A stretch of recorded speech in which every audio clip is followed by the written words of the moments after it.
ஒரு வீடு பிரதிஷ்டைக்கு போகும்போது ரிப்பனை கட் பண்ணியாச்சு. கட் பண்ணு பார்த்தா ஒரு ஆள் குடத்தை தூக்கிட்டு வராங்க. குடத்தை இறக்கி வைங்க. எதுக்கு? ஏதாவது தெரியுமா எதுக்கு? தெரியாது. பைபிள்ல இருக்கா? ஏதோ ஒரு முறையை நம்ம ஃபாலோ பண்ணிட்டு இருக்கிறோம். ஒரு எக்ஸாம்பிளுக்கு சொல்றேன். இப்படி நிறைய சில பாருங்க, கார் எடுக்கும் போது ஒருத்தங்களை நடந்து வர வைப்பாங்க. அதோட காரை ஏத்திட்டு போன எதுக்கு பண்றோனே பைபிள்ல இருக்கா? நம்ம அறியாம தேவனை பரீட்சை பார்க்கிறோம். ஆவியானவர் சபைகளுக்கு சொல்லுகிறதை காதுள்ளவன் கேட்க கடவன்.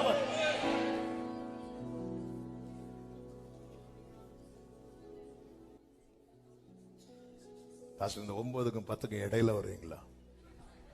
எங்களுக்கு இந்த இடையில வர பழக்கலாம். இந்த முந்தின முறைமை. ஹல்லேலூயா. 2 தேங்காய் உடைச்சிட்டு போயிருக்கலாம்ல அப்படிமாங்க. ஆமென்.